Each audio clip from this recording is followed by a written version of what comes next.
Welcome to Know Your Hood.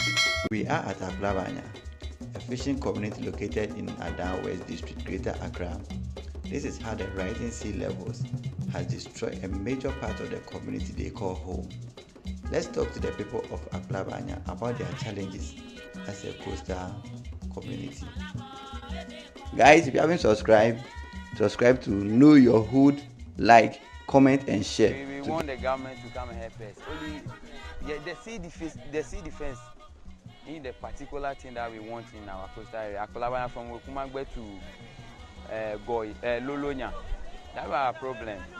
Yeah. So we are begging you people to help us, to tell the government that we have been voting on. Wahioma mi le ke ligbi ne wo hewa wo eji owo ngema e ma fruku e ma jewo ne osacho ne enwo do krenga wi okrenga mam obosacho no nyema wo jana o ke o ngetu mi onyuma ba se to ne jo wo roba no ngeju wo lui. We don't have hospital here unless you go to First Copy, Sege, Bato, and if you are not careful, the time you get car before you meet the person will lose their life, or a pregnant woman and a child will pass away. We are appealing the government to come and help us to develop all those things.